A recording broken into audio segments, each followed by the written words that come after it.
Hi everyone, it's Oras. So today I want to do something a little different than other content on this channel yet.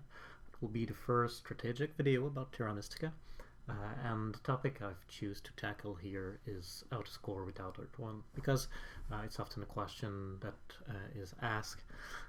I think if you remember when you first discovered the game of Terra Mystica, it looks like such a game full of potentialities and opportunities to do all kind of different strategy. All these factions with their unique power, they look all very different. So it looks really, really exciting. But after playing a couple of games, possibly you discover that it's not that easy to score in this game. So maybe in your first games you do all kinds of stuff, but you end up with very little point at the end. And that's when you realize Terra Mystica is not like other economic snowball game where you can just worry on how to score at the end. You have to find ways through the game in order to convert your resources into points. So at this point you start looking for ways to do that, to convert resources into coins, and that's probably when you discover the points favor here. And especially the dwelling favor earth1, which give you 2 points by dwelling. That's often will amount to 24, 26 points in a game, so that's really a lot of points. And when you discover that, you may discover at the same time that there is only 3 of these favor in the game. So if you're playing a 4-player game, it means that someone will not have it. And it looks so important, so many points are at stakes here, that at this point you may start to rush toward this favor and realize that everyone is actually rushing to this favor, doing all a trading post in a temple with their 2 first move to secure earth1 and make sure that they get it. And when you get at this point in learning the game, it might appear to you that Terra Mystica is actually not as interesting as you thought. It seems that it was first looking like a game full of different possibilities to exploit, but in the end it seems everyone is doing the same thing. Everyone is doing trading post temple to open, taking earth1. And it also may seem kind of unfair game, since one player, even if everyone rush for it, one will not get it. So I think it's at this point that many people lose interest in the game. They find it repetitive and unfair, unbalanced. I think it's unfortunate because I really believe it's just a stage in learning the game. And here in this video we'll try to see how we can do to score without having earth1, and that will be the theme of this video. So basically, how you want to, what are the tools you have in order to score if you don't have earth1? The idea is that if you don't rush for a temple with earth1, you should have some kind of economic compensation. Either you still build a temple with economic favor, or you build the stronghold, or you do a dwelling rush, and you get some kind of economic boost from this start.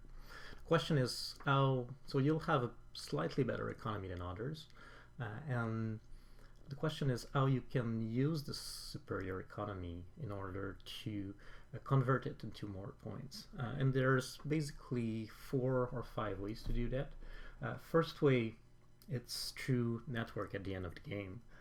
If you can get a superior network at the end of the game, you will get maybe 6 points more. Then sometimes just 1 more dwelling will means getting at least 6 points more on the network, and also opponents who you beat, you get more points than them.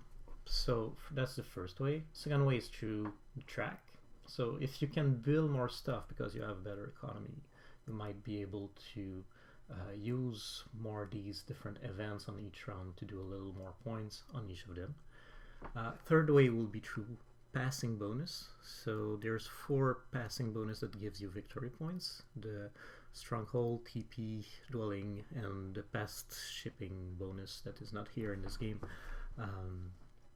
So if you build more stuff, again, you can get more points out of these passing bonus. and probably you will try to play more with them if you're not to kind of compensate not having earth 1.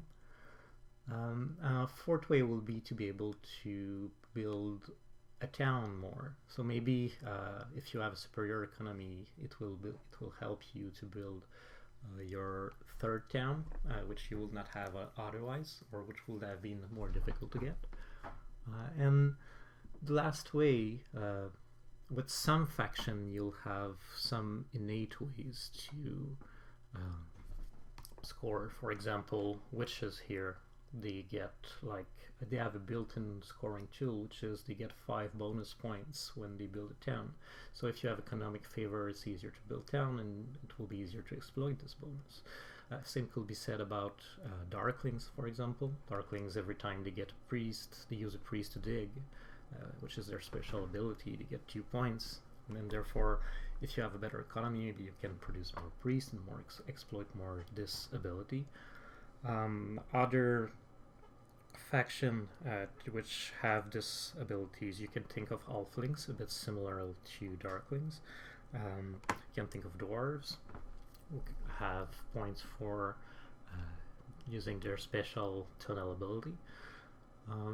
I will add Cultist to this list, although Cultists don't really have an innate scoring tool, since the more they build, the more opponents have to leech from them. It seems that having a superior economy will help them to build more and use more their special ability. So those are all factions that I will recommend using to first if you're trying to score without earth 1, because you have some kind of ways in order to compensate the fact you don't have its favor.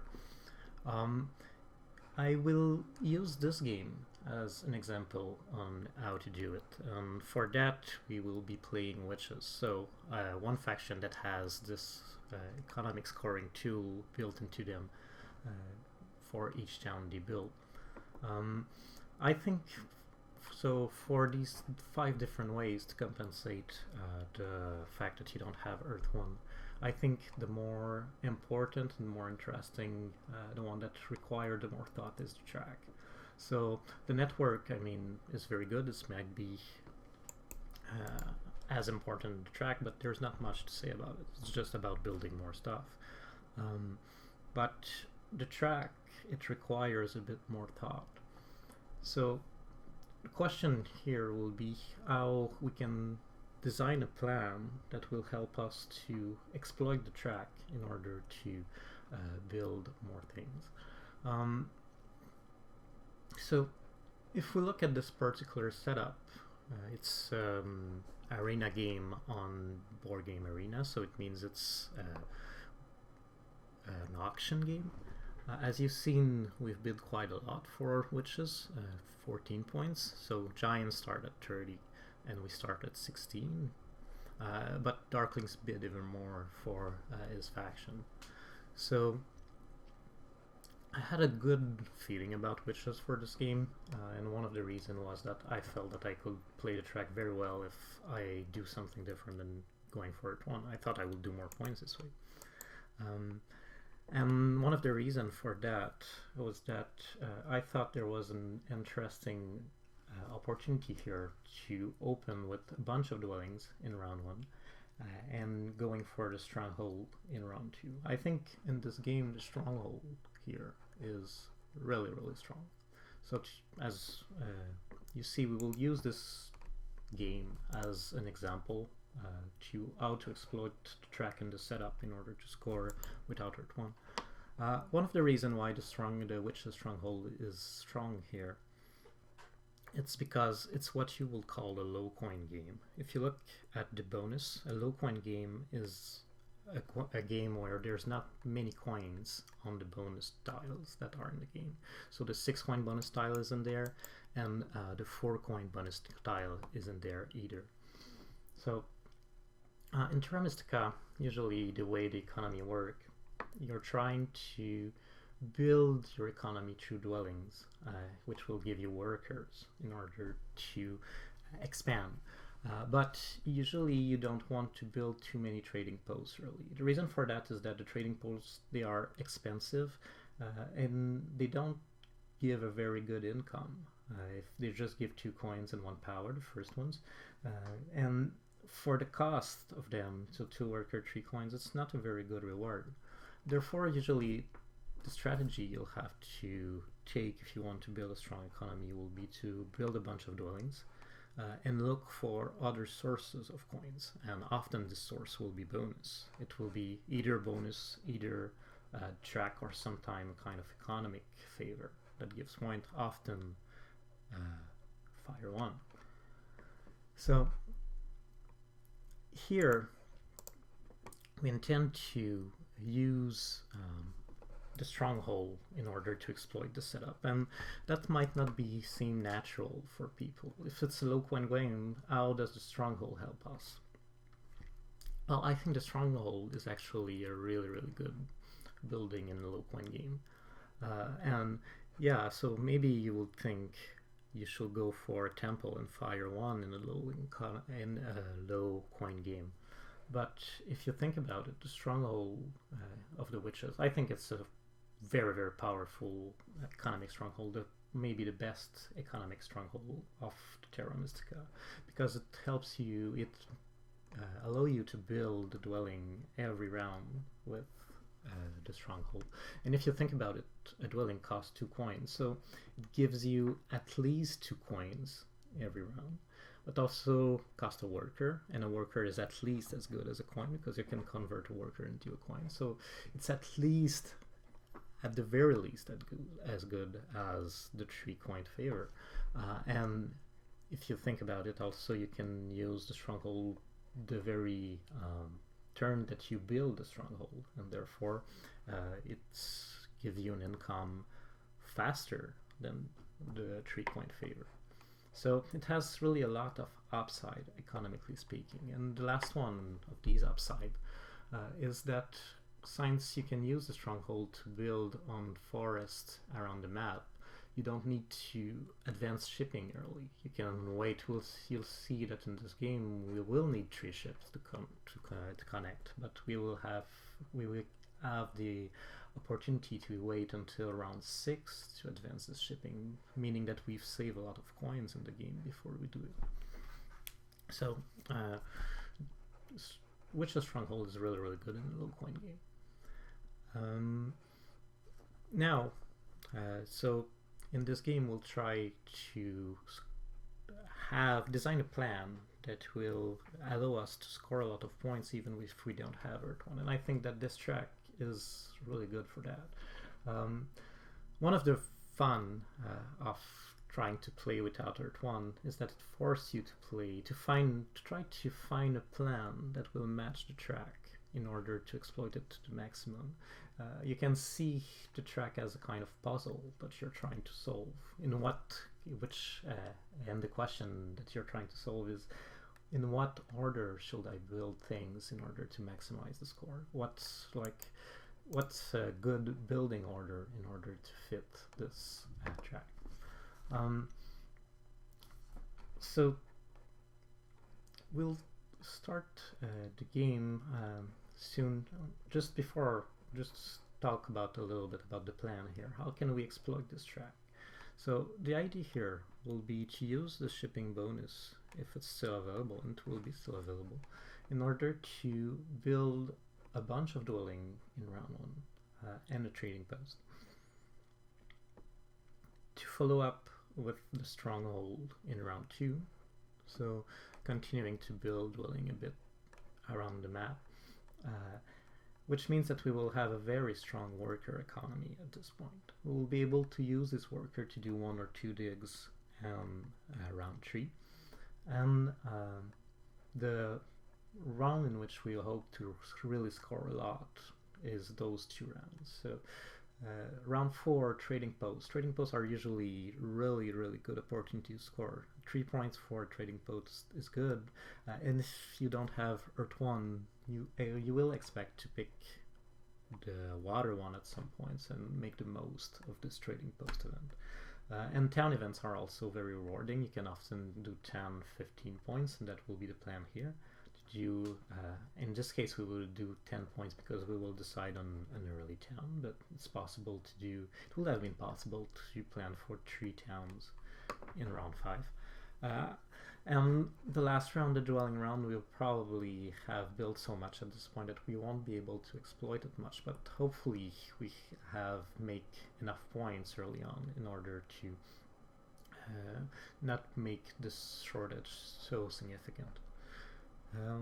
Alright, so you have already the faction that are positioned here. Let's advance a little bit. So as you see, the shipping bonus was open for us, so I decided to go for it. So everyone templed up. That's usually how our game start.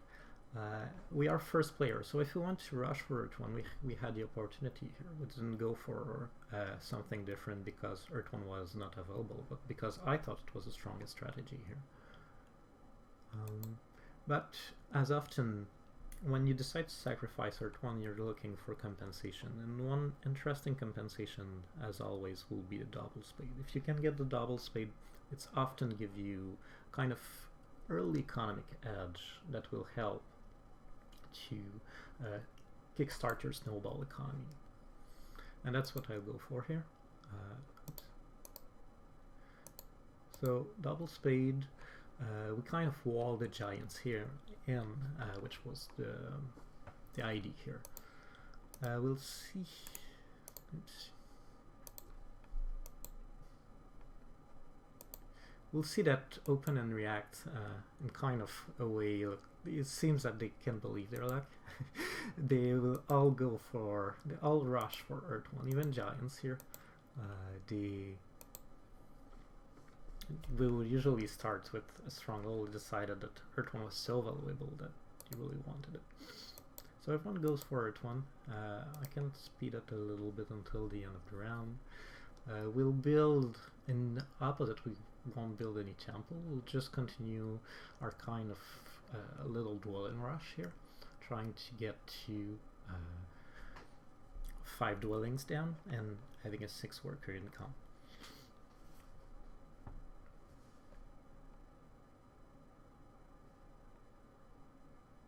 So as you see, Halfling succeeded to build some dwellings.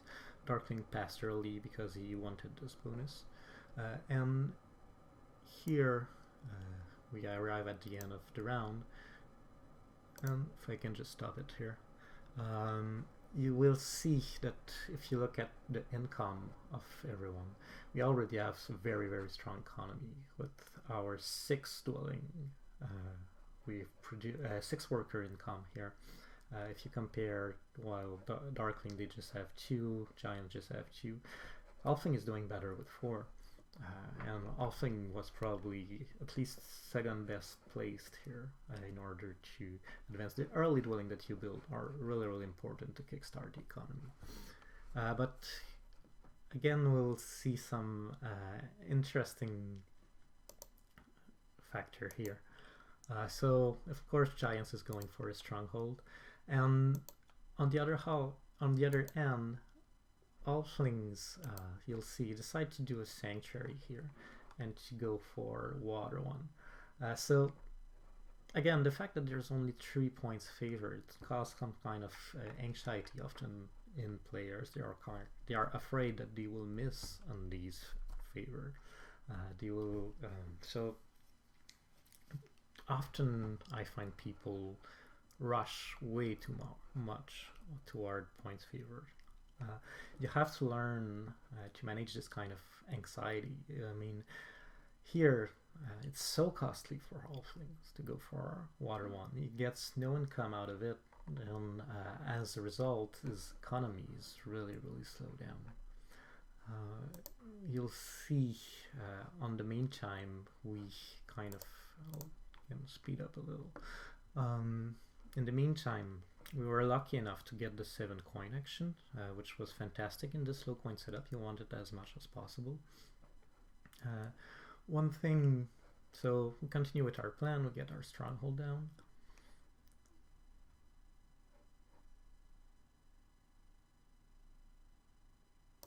All right.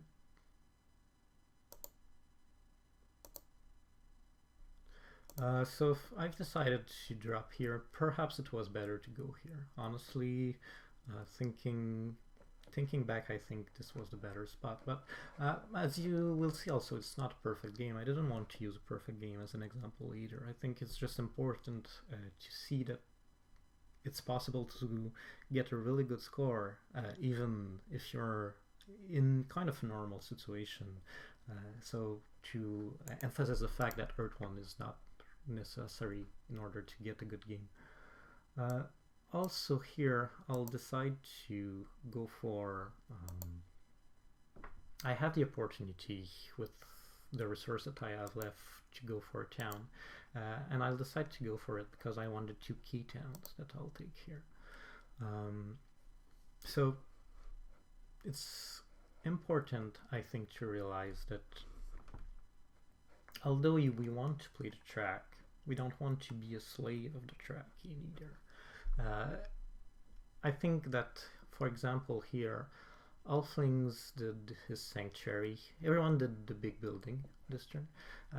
And I think that in the case of Alfling, it was probably a mistake. It feels like the only reason he did his sanctuary was because the track was telling him to do it. Often that's kind of how you will think of the track. Like you're trying to take it one turn at a time, and you're trying to do what the track is telling you to do each turn. It's better. A better way to see the track, I think, is to see it more as a whole and try to think of how you will be able to exploit different events on the long run.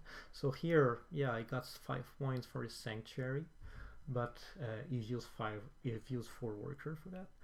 These 4 workers could have been used in the digging round in order to get maybe 8 points for him. So it seems that getting these 5 points here is just an extreme example of something that wasn't exactly optimal in this situation. But also here, so I could have waited for round 5 to do all my towns, but I thought that getting the 2 key town was giving me an edge that worth kind of hurrying for this. And the reason is that it will give us a worker here, coins here, and we have good chances to be able to pick up both of these spades. So it seems that we really got a lot from the 2 key town, and it's worth to go for the town early on. Alright, so let's stop here just a moment before next round in order to consider the different income here that we have. So there is a cult income here to take into account.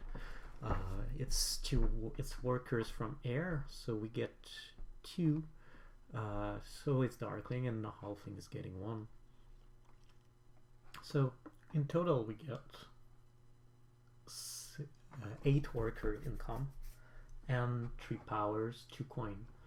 And you can add to that. You have to remember that we'll have a free dwelling, so that's almost like having another worker and 2 more coins income. If you compare this to Halfling, say, he only has the 4 workers and the 5 workers from the track, so it's almost like half of our work income, and he hasn't any coin. So the only thing that he has in compensation for this is kind of more of a point machine, which he'll have difficulty to exploit because of a smaller economy.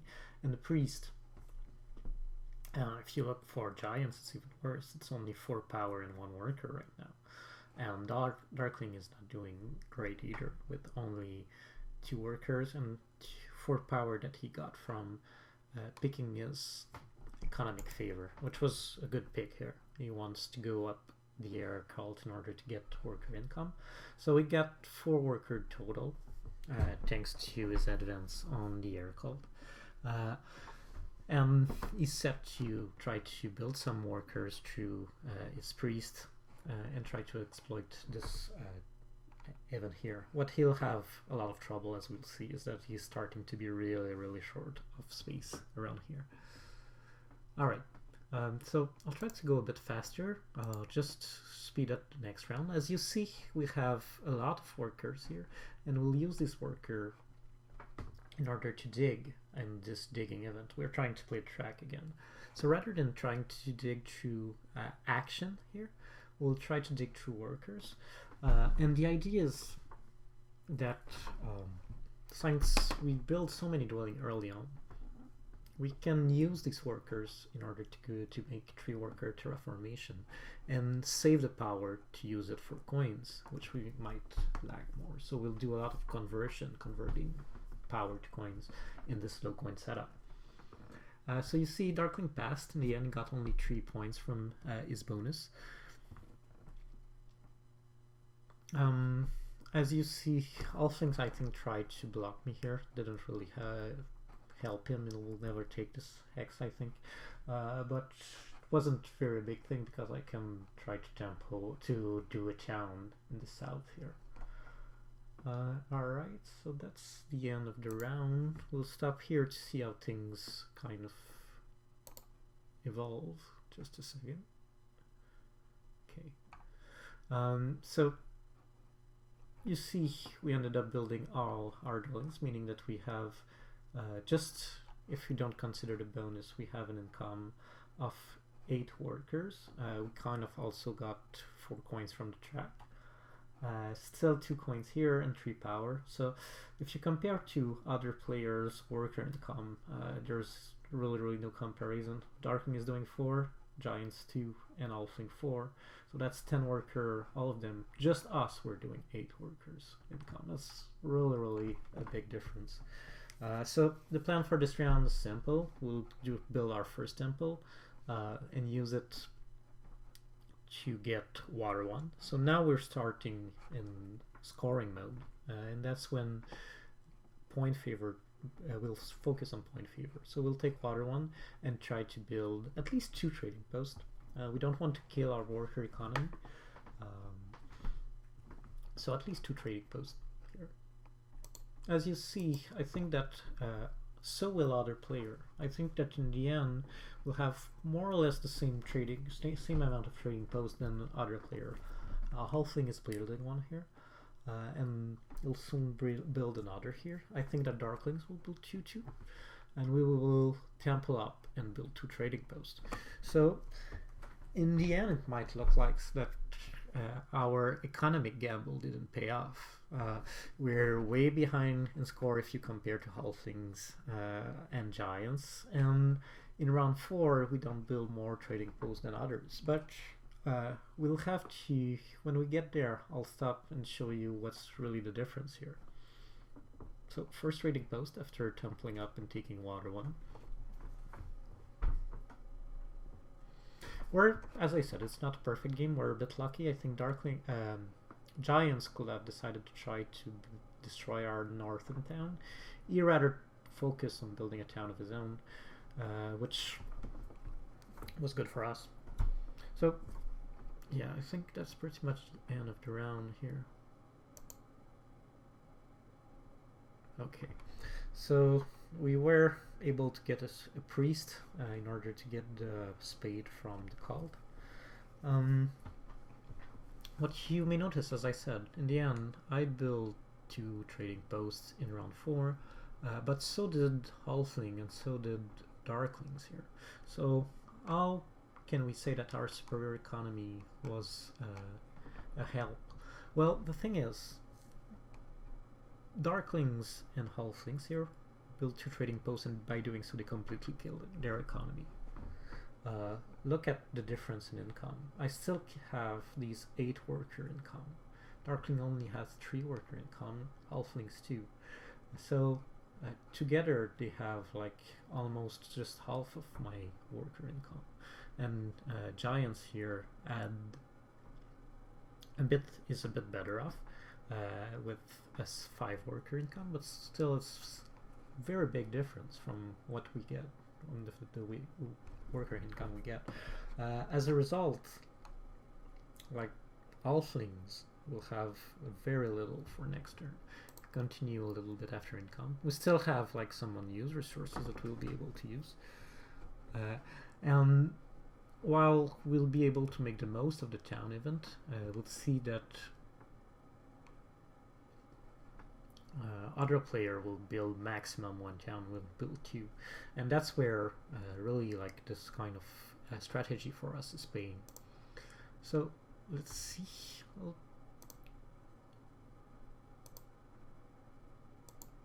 if we stop here, you see like the difference. I kind of stopped it a bit too late, but we had the time to build a temple, so we used already some of our resources, but you can see that in terms of workers we are quite well off compared to other faction, and even in terms of coins, before we built a temple we were at least similar to others, but and then again we still have our stronghold ability. So that should really start to be able to we should be able to start here to be able to convert to a lot of points in this round, especially with the trading post bonus that we have. Right, let's continue. So plan here is to build 2 town. Halfling will have all kind of difficulty just building one, and Darkling don't really have the space in order to build a second one. I kind of, as you'll see, Darkling I think played kind of smart here. He really delayed building there, and that kind of caused me problem. I wanted a cheap trading post and could not get it because Darkling was delaying as much as he possibly could building here. So I'm kind of playing waiting move here. All these are kind of waiting move, waiting for Darklings to build here. But I did a sanctuary. The idea was to get to get air 1, so another scoring bonus. As you see, in the end, with these 2 scoring bonus, we'll do quite a lot of points. I'll show you the result in a minute. But that's often an advantage also. Since we had being able to build more with our superior economy, well, we were able to pick both water 1 and air 1 and use them to score, which again we'll see the result at the end. It's not such a difference compared to earth 1 and what the other player did. So as you see, we had 46 points at the beginning of this round, and that's really where we did our scoring with the 2 towns, and we end up with 96 points. That's counting the 6 point we got from the trading post bonus. So that was really the defining round. That's how we really succeeded. That's the round in which we really converted our economy into points. We did it because, of course, of the witches bonus, which helped. So it was 10 points. We got 10 points from the round bonus, and also 15 points from just the points given by the town. And we did 2 trading posts, so that was another 6 points, and then 3 points from 5 or air 1. I think the rest of the game, the last round, is not necessarily that important. What will happen the last round, we will just advance shipping and build 1 dwelling in order to complete our victory. We see that in terms of network we're pretty much set. No one is really going to have any chance to challenge us. They have like too low economy in order to do that. So the only challenge in the last round will be, I can advance it while I'm talking, will be to advance shipping. Someone will take the priest really early, trying to limit our possibility to advance shipping because we only get 2 priests, but we can always convert 5 power to 1 priest, so that won't be any problem. What I rather want to discuss with you is, like, in the end, if we do the summary of the game, and that's the kind of report that Board Game Arena gives you at the end of the game, we'll finish with 157, and you have to remember we started at 16, so it's a very big score, even without the Earth favor. So how did we do it in the end? We can see here that the section that will interest us, we have a report of how we got victory point, and you see that compared to other faction we did a lot more out of the track. And again, remember, it's a track with a digging event in round 3, which usually is good for all things Darklings Giants, the three faction opposing us. But we did much more. I mean, the closest one, which is the Darklings player, he did 24 points track, and we have 11 more. So we did sacrifice the points from earth1, but we got at least 11 back here. We won network, so at least 6 there too. We ended up doing a lot of favor points. Out of air1, we got, I think, 7. 15 out of water 1. And if you see, like, that's the final running thing, we did more than the 2-player who rushed for earth 1, and just one less than the halfling who rushed for both earth 1 and water 1. We were able to score some bonus through some 0.2 bonus in town, and get network, and did decent on cult, and that was how we did it for this game. So I hope you enjoyed this video. I hope it encouraged you to play the game and try a more economic strategy, not always go to earth1. I'll try to do other strategic video if I see that there's a demand for it. So hope you like it, and I'll see you hopefully for our next stream on Tuesday. Bye.